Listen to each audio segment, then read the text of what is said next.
Ya ayyuhalladzina amanu dakhulu fis silmi kaffatan wa la tattabi'u khutuwatis syaitan innahu lakum adu mubin. Wahai orang-orang yang beriman, masuklah engkau ke dalam Islam secara sempurna, bukan Islam pencitraan, bukan Islam pilkada, bukan Islam pilpres, tapi Islamlah secara benar.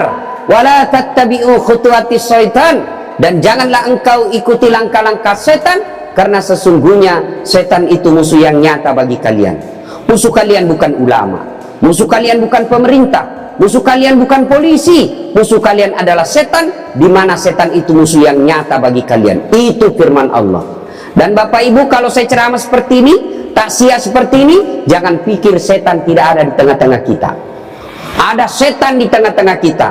Bentuknya bukan pocong, bentuknya bukan uka-uka, tapi apa setan yang ada di tengah-tengah kita? Bentuknya handphone.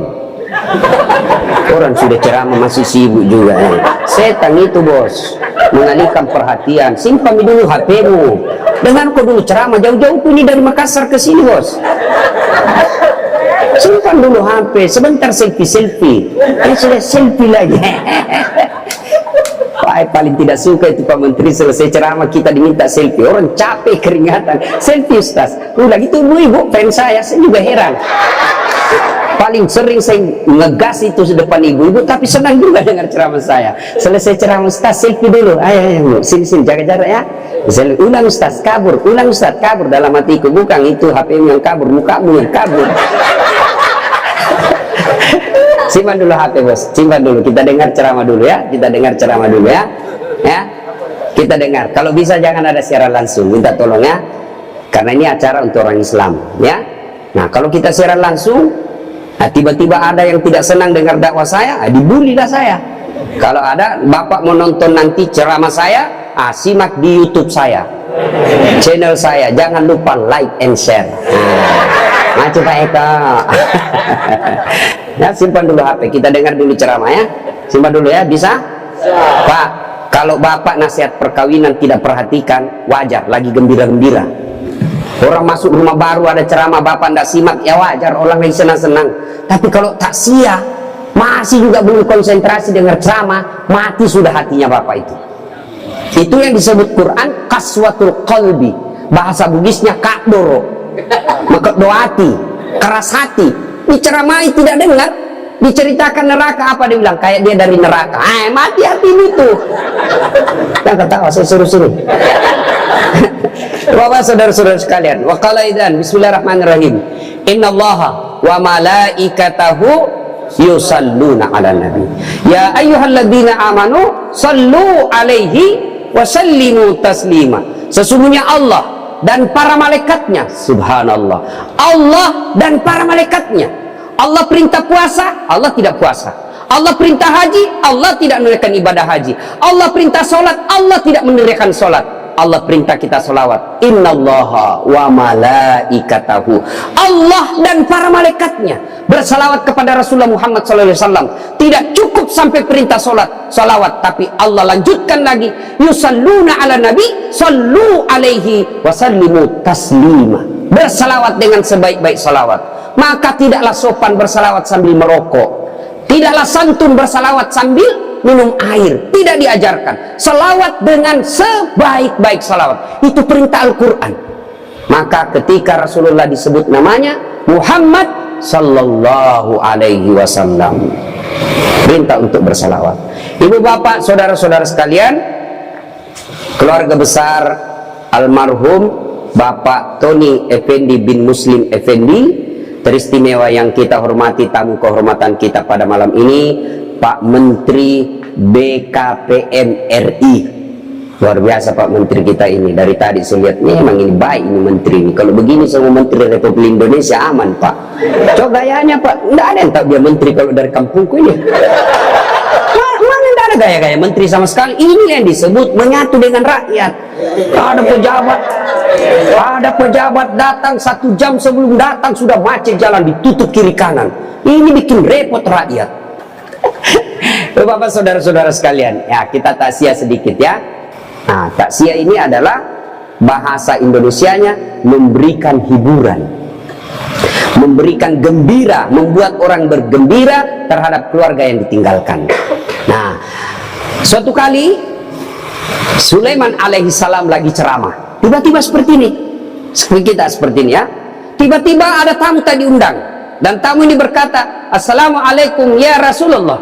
"Waalaikumsalam warahmatullahi wabarakatuh." "Tafadhal." "Tudah ki." Orang Bugis, "Duduk maki." Duduklah tadi itu. Nabi melanjutkan ceramah. Belum selesai Nabi ceramah, tiba-tiba tamu tadi berkata, "Ya Rasulullah, ada perkara yang penting, saya tidak bisa tunda, tidak bisa juga dimajukan. Ini harus on time. Saya minta izin pamit." Kata Nabi Sulaiman, "Silakan, jalanlah tamu tadi." Sepeninggal tamu tadi, Nabi tanya seluruh saudara-saudara sahabatnya yang hadir, "Saudara-saudara sekalian, ada yang tahu siapa itu tadi tamu yang datang nih? Ada yang tahu?" "Tidak ada ya Rasul, Anda yang tahu." Kata Nabi, "Itulah tadi yang memisahkan kau dengan segala orang yang kau cintai di dunia. Itulah tadi yang memisahkan engkau dengan harta yang kau cintai di dunia. Itulah tadi yang memisahkan antara jasad dengan rohmu. Itulah malaikat pencabut nyawa yang setiap kali datang pasti ada yang ingin diambil, dan dia tidak kembali sebelum diambil yang diinginkan." Selesai berkata begitu, tiba-tiba dari belakang ada anak muda, anggaplah ketua HIPMI, kan anak muda ya, dia angkat tangannya, "Ya Rasulullah, itu tadi malaikat pencabut nyawa." "Iya." "Tidak kembali sebelum diambil?" "Iya." "Mati saya ya Rasul." "Kenapa?" "Semenjak dia datang sampai pulang, saya terus dia lihat-lihati." Kata Nabi Sulaiman, "Hati-hati Mas Bro, jangan kau lagi cari dalam kitab Mas Bro, ini bahasa dasar latif. Nah, hati-hati kau, barangkali kau yang diinginkan. Jangan main-main ya Rasul." "Iya, bisa jadi kau yang diinginkan." Kata anak muda ini, "Ya Rasulullah, kalau begitu bawa saya jauh sampai dia tidak dapat saya ini, kasihan saya, bawa saya, takut saya." Kata Nabi Sulaiman, "Sini, baiklah. Angin, tolong kau terbangkan anak muda ini." Nabi Sulaiman mukjizatnya, izin Allah, mukjizat itu Pak, Allah berikan kelebihan kepada manusia yang menjadi nabi untuk sebagai bukti kenabiannya, namanya mukjizat. Kalau sebelum jadi nabi dikasih masih kecil, namanya irhas. Ketika Musa alaihissalam di dalam gua, dia tidur, dia hidup dengan dia ngempeng, dia ngisap susu dari ini, dia keluar air susu, itu namanya irhas. Kalau manusia biasa, dia bisa tahu apa sesuatu yang belum terjadi, itu namanya karomah. Tapi kalau dia tidak pernah sholat, tidak pernah puasa, tiba-tiba dia tahu, dukun. Ya? Nah, ibu apa, saudara-saudara sekalian, nah ini mukjizat Nabi Sulaiman, pandai memerintah angin, berbicara dengan jin, memerintahkan jin, termasuk berkomunikasi dengan semut. Kata Nabi Sulaiman, "Angin, tolong kau terbangkan anak muda ini, bawa sejauh dia mau pergi, bawa dia kemana saja dia mau pergi." "Siap." Naiklah anak muda ini ke angin, naik, terbang kiri kanan, lurus kiri kanan, jauh, sudah jauh saya ini. Ini, turunkan saya. Kurang ngajar, kasih kaget tadi tamu itu tadi. Turunkan saya. Pas turun, baru satu langkah kakinya diinjakkan di tanah, ketemu itu tadi tamu. "Bah, dari mana kau?" "Dari tadi saya tunggu kau." "Kenapa saya tinggalkan tempat pengajian tadi?" "Karena Allah takdirkan kau harus saya cabut nyawamu di sini, maka saya ke sini." Meninggal di tempat itu, padahal kenyataannya dia mau menghindari kematian, hakikatnya dia datangi kematian itu. Kullu nafsin sa'ikatul maut. Semua yang hidup pasti akan mati. Kita semua ini pasti mati, Pak. Benar kata menteri tadi, tinggal nunggu giliran. Dan macam-macam keadaan orang menghadapi sakaratul maut. Kan biasanya kalau kita cerita kematian, Pak, langsung anak muda ketika kita cerita kematian, itu anak muda langsung orang pensiun dia lihat. Sudah putih rambutnya. Apa masukmu, Bos? Kau pikir orang tua dulu, kau kasih kaget orang tua. Yang namanya kematian tidak harus tua dulu. Yang namanya kematian tidak sakit dulu. Yang namanya kematian, asal ada nyawa dalam diri kita, siaga 24 jam. Siapa sangka Pak Tony malam ini saya takziah di sini? Siapa sangka? Semua keluarganya berpikir nanti akan jadi ini, nanti akan seperti ini, nanti akan seperti ini. Tidak ada yang pikir malam ini kita takziah di rumah ini. Lalu kenapa Allah rahasiakan kematian? Supaya kita berpastabikul khairat, berlomba-lomba kebaikan. Kalau saya diberitahu, saat kau mati nanti 2020, 2025, maka nanti 2024 saya tobat. Saya hantam maksiat segala kiri kanan. Nanti ya saya mau mati baru saya tobat. Akhirnya apa? Amal saya sedikit. Tapi karena tidak saya tahu, maka saya harus memperbanyak amal. Karena saya merantaunya bukan ke Surabaya, saya merantaunya bukan ke Padang, saya merantaunya bukan 1 tahun, saya merantaunya bukan seumur hidup. Merantau saya akhir tidak ada akhirnya. Maka perlu dirahasiakan supaya Bapak punya bekal yang banyak. Nah, bicara tentang kematian, ada beberapa hal yang saya sampaikan. Satu, tidaklah meninggal seseorang sebelum menghadapi sakaratil maut. Dan orang menghadapi sakaratil maut, Pak, macam-macam modelnya. Pernah lihat orang sakaratil maut? Pernah? Saya sering. Makanya jangan pandang enteng itu Ustaz. Kenapa? Kalau Bapak mau mati, Pak, bukan menteri yang Bapak cari. Bukan. Pak Camat, takut menghadap, Pak. Siapa yang Bapak cari? Pengurus masjid. Siapa yang Bapak cari? Pak Imam. Siapa yang kita cari? Penghafal Quran. Makanya jangan anggap enteng, karena masing-masing punya keahlian. Pak Balil hebat mengelola apa itu? Ekonomi, apa? Bisnis jago. Hebat juga. Tapi masing-masing, maka jangan meremehkan Ustadz. Ada saatnya Bapak butuhkan. Makanya kalau undang Ustadz, jangan juga kasih yang tidak dihargai. Kalau artis diundang, Masya Allah, 1 bulan sebelum acara sudah booking time, block time, uang block time-nya transfer lebih dulu, dikasih bisnis kelas, hotel bintang 5, dari bandara ke lokasi hotel dikawal tentara polisi. Pak datang hanya bawa alamat palsu. Tak putar ke kiri nona, putarlah ke kanan patolo-tolo. Sekalinya penghafal Quran dibutuhkan, tidak dijemput Pak, Grab, ojek, dia kirim ojek tua lagi di kita, Pak. Tak gantunglah kaki kita 1, kehujanan Pak, 1 mantel kita pakai 2, baca doa 1 jam sampai keringatan. Jangan ya, masing-masing punya kelebihan. Muliakan ulama, ya, jangan dimusuhi itu ulama. Kalau Allah murka, habis kita, Pak. Biar banyak duit, tidak ada bahagia kalau Allah sudah murka kepada kita. Dan salah satu penyebab murkanya Allah kalau kita menzalimi ulama. Jangan lihat dasarnya, tapi lihat misinya. Misinya bukan kejar bupati, bukan kejar anggota DPR, tapi mengajarkan amar ma'ruf nahi munkar. Kalau di dunia ini sudah tidak ada amar ma'ruf nahi munkar, maka tidak ada gunanya kita punya negara. Ibu bapak, saudara-saudara sekalian, nah, berbicara tentang sakaratil maut, macam-macam model orang, Pak. Coba lihat orang, Pak. Orang menghadapi sakaratil maut macam-macam. Dan orang yang paling tersiksa menghadapi sakaratil maut, orang yang durhaka kepada kedua orang tuanya. Lihat mereka yang durhaka sama orang tuanya, lihat, jadikan pelajaran. Tidak mungkin dia sakaratil maut dengan selamat, tidak mungkin. Satu contoh untuk menggugah kita, sahabat Nabi. Sahabat itu ada 4 syaratnya, Pak. Tidak semua boleh disebut sahabat. 1, hidup sesama dengan Nabi. 2, bertemu dengan Nabi. Biar sesama tapi tidak ketemu dengan Nabi, tidak boleh disebut sahabat. Yang ketiga, beriman kepada Nabi, hidup sesama dengan Nabi, ketemu dengan Nabi, tapi tidak beriman kepada Nabi, tidak boleh disebut sahabat. Siapa? Abu Jahal, Abu Lahab. Yang keempat, wafatnya tetap beriman kepada Nabi, sudah ketemu dengan Nabi, sesama dengan Nabi, beriman kepada Nabi, ternyata matinya tidak beriman kepada Nabi karena dia kufur kembali ke agama semula, agama nenek moyangnya. Tidak boleh disebut sahabat. Siapa? Seperti Abdullah bin Ubay.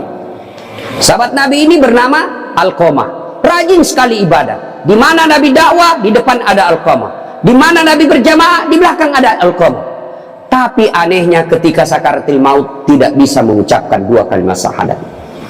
Dibimbing oleh Bilal, la ilaha illallah. Alqamah cuma katakan la, tidak ada, la, tidak ada. Itu aja disebut. Bilal doakan, tetap tidak bisa. Lapor sama Nabi, ya Rasulullah, si Alqamah sakaratil maut tidak bisa syahadat. Nabi pun heran, kok bisa? Itu anak kan baik sholatnya, bagus, kok bisa? Didoakan tetap tidak bisa. Nabi yang doakan tetap tidak bisa. Nabi lalu ambil kesimpulan, ada dosa besarnya ini. Kau cari orang tuanya, cari bapaknya dia wafat, cari ibunya, ketemu. Bilal katakan, ya bunda, anak ibu si Alqamah sakaratil maut tidak bisa syahadat, mungkin ada dosanya sama bunda. Apa kata ibunya? Dia dapat sudah itu, kurang ngajar itu anak. Kenapa? Setengah mati ku hamilkan, setengah hidup saya lahirkan, bersusah payah saya besarkan. Setelah punya istri, lebih sayang sama istrinya, lebih takut sama istrinya daripada saya ibunya. Dengar ini, Nabi katakan, panggil itu ibu, atau saya datang. Bu, Nabi mengharap ibu datang. Kalau ibu tidak bisa, Nabi yang kesini. Ibu itu datang kepada Nabi. Lalu Nabi katakan, bu, maafkan anakmu. Kalau begitu, supaya anakmu tidak dibakar api neraka, lebih baik saya bakar dunia daripada api neraka yang bakar. Api itu ada 4 tingkatan, Pak. Pertama, api yang warna merah. Ya, ini apinya para perokok. Sedoakan yang merokok berhenti merokok. Yang ketawa saya serius, Pak. Kalau Bapak selalu berdoa, Ustaz, saya sudah setiap saat berdoa kok, doaku tidak dikabulkan. Salah satu sebabnya Bapak merokok. Tanya itu ulama-ulama Timur Tengah, mana ada yang mengatakan makruh? Semua bilang haram. Cuma sebagian kita karena yang mengatakan haram makruh itu ternyata merokok juga, Pak.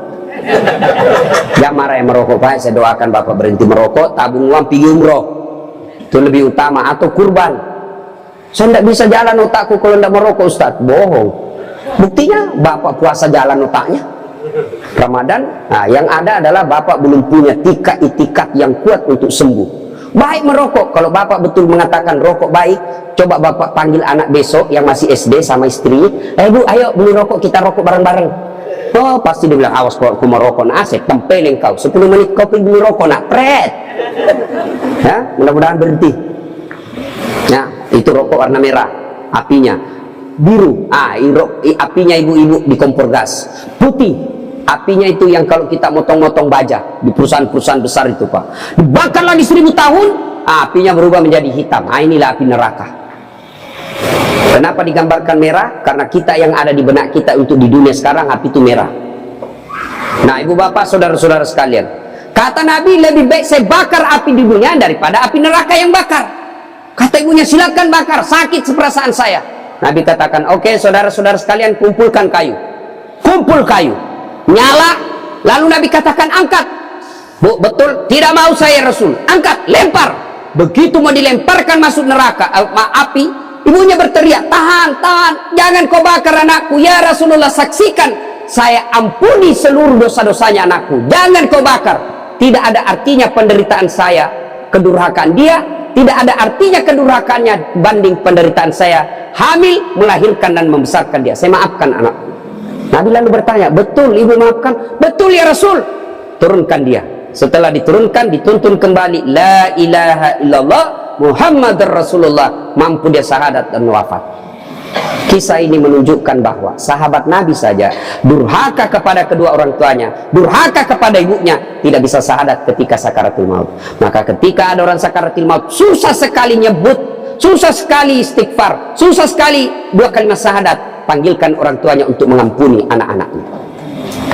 Nah, sekarang mari kita lihat anak-anak kita sekarang, Pak. Mari kita lihat, makin tinggi sekolahnya, makin tinggi kurang ajarnya. Sopan itu sama pacarnya, Pak, sopan. Ditelepon sama cowok, terserah abang aja deh, mana yang baik deh, dongok, beleng-beleng. Kalau sama cowoknya ya kak, sekalinya sama bapaknya tidak pernah cium tangan. Bapak ibu ingat, kalau waktu dulu sebelum ada namanya COVID, cium tangan tidak anak kita kalau mau pergi sekolah? Hah? Enggak, Pak, dia sliding saja, Pak. Cium tangan itu begini. Kalau saya gitu yang diajarkan ulama. Kalau anak kita kan Pak, itu kan cium tangan itu loh. Coba lihat, kalau ibunya nasihatin tidak dengar itu. Jangan, anak gadis tidak begitu. Sekali cowoknya kasih tahu, oke bang, gampang bang, saya ikut aja deh bang. Nah, tuh anak-anak kita sekarang tidak usah cemas soal otaknya. Yang perlu kita cemaskan, Pak, akhlaknya. Anak bapak profesor, dokter, insinyur dan sebagainya, tapi kalau tidak punya akhlak, repot kita dunia sampai akhirat. Coba lihat anak-anak kita sekarang, Pak. Nauzubillah min dzalik. Sedih kita lihat anak-anak kita, Pak. Baru diberitahu satu, sudah 10 keluar dari mulutnya. Nah, sekarang pertanyaan, kenapa anak-anak kita begitu? Kenapa kira-kira? Apakah sepenuhnya salah anak? Tidak. 90% salahnya orang tua mendidik anak kita. Salah dari mendidik. Silahkan baca hasil penelitian psikologi pendidikan. Silahkan baca tulisan-tulisan di koran, di majalah tentang proses pendidikan. Silahkan. Tapi keliru dan sesat ketika bapak ibu tidak buka Quran, khususnya surah Luqman untuk mendidik anak. Kita baca riset rujukan dari Eropa, rujukan dari Amerika, tapi kita tidak pernah buka Quran dalam mendidik anak. Hakul yakin, kalau kita jauhi Quran mendidik anak, maka anak kita bisa jadi cerdas, bisa jadi jabatan tinggi, tapi tidak tahu sopan santun kepada orang tuanya. Kan orang tua kita sekarang merasa hebat kalau anaknya pintar bahasa Inggris.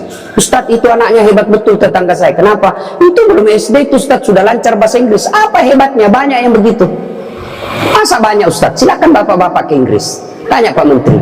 Tanya Pak Menteri. Itu anak-anak di Inggris dari kecil dia bahasa Inggris, Pak. Dan ya benar. Ayo, meskipun dia lancar bahasa Korea, bahasa Inggris, kalau berdoa dia pakai bahasa Inggris. Oh my God, please help me my mother. Pasti dia pakai bahasa Bugis juga kalau dia orang Bugis. Ya kan? Ngapain, Pak? Maka didik anak kita Quran kembalinya. Satu kisah. Rasulullah ke suatu tempat. Dalam perjalanan ke tempat tersebut, Nabi melewati pemakaman. Nabi lalu bersabda, langkahkan kakimu dengan cepat ketika lewat pemakaman. Seluruh sahabat mempercepat langkahnya. Sampai Nabi di tujuan. Selesai urusan, balik lagi dengan rute yang sama. Lewat di pemakaman, seluruh sahabat melangkahkan kaki dengan cepat. Karena tadi diperintah cepat, tanpa perintah Nabi, percepat langkah. Nabi katakan, tidak usah, kau santai aja jalan. Ya Rasulullah, tadi pergi disuruh cepat, sekarang kau tidak. Kata Nabi, tadi itu andai kau diberi telinga seperti pendengaranku, tadi itu waktu pergi disiksa orang dalam kubur. Saya tidak mau lama-lama mendengarnya, tidak tega saya mendengar dia disiksa, maka saya mau jauh supaya saya tidak dengar. Waktu pulang tidak lagi. Kenapa? Saya dengar berita dari Jibril, Allah perintahkan hentikan siksaanmu wahai penyiksa di kubur. Tidak mungkin saya siksa orang tuanya di kuburnya sementara anaknya di dunia lagi belajar mengaji membaca basmalah. Bismillahirrahmanirrahim. Baru kalimat basmalah dia baca anaknya, Allah sudah katakan berhenti kau siksa anaknya, orang tuanya. Nabi tidak mengatakan saya dengar anaknya kursus bahasa Inggris, anaknya kursus aritmatika, anaknya kursus komputer. Tidak, tapi apa? Quran. Maka didik anak kita Quran. Ya Pak ya, itu dosa anak-anak yang masih sekolah. Kalau kita ini yang sudah punya istri, model durhakanya, nah seperti tadi, lebih takut sama istrinya daripada ibunya. Ada di sini bapak-bapak takut sama istri. Berhenti kau jadi laki-laki kalau takut sama istri. Apa mau takut? Nah kita setengah mati cari uang. Saya serius ini Pak Menteri. Coba lihat Pak, dari pagi kita keluar mikir untuk istri, supaya dia bisa beli emas, supaya dia bisa pakai kudung yang bagus, supaya dia bisa pakai tas yang mewah, supaya dia bisa pakai sepatu yang up to date. Semua kita pikir itu. Mana pernah istri kita mikirkan kita bagaimana supaya kita pakai berlian? Tidak pernah. Kita pikir itu Pak, bukan cuma di dunia, sampai di akhirat. Makanya tidak masuk akal saya kalau ada suami takut sama istrinya.